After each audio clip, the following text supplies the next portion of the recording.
In times gone by, one quarreled oft with Guizhong concerning mechanical principles. We each had our ideals, and neither would yield. Under the pretext of a social gathering, one invited the impartial Rex Lapis to judge the quality of our creations. But Rex Lapis declared that Guizhong's obscuro vulpus mechanism was superior. Though one was too proud to acknowledge it, in one's heart, one knew that Guizhong was indeed the superior talent in the mechanical arts. As for the story between Guizhong and Streetward Rambler, that begins with a certain bell. In Guizhong's opinion, while mechanisms were no substitute for human composers, they were yet capable of producing simple but fine melodies. But Streetward Rambler believed music to be an expression of the soul, an emotional enterprise that could never hope to be replicated by machinery.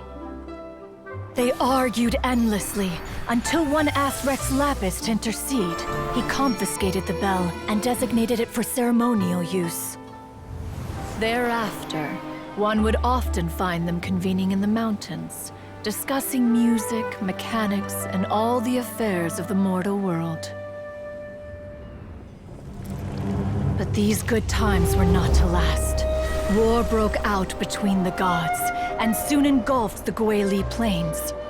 Guizhong was overpowered by the enemy, and fell in battle. When Streetward Rambler and I arrived at the scene at long last, all that remained among the ruins was her lifeless body. After this, at Streetward Rambler's request, Rex Lapis granted her the cleansing bell for safekeeping. To honor our friend's memory, one made a few finishing touches to her ballistic device. Many lantern rites have passed since then. Many greetings and goodbyes. Upon what do you gaze?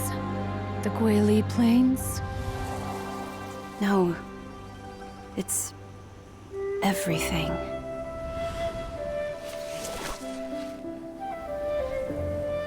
We think of human life as like a lantern that's lit one minute and extinguished the next.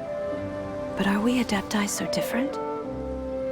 Perhaps as dust settles after a storm, we too must one day return to the world below.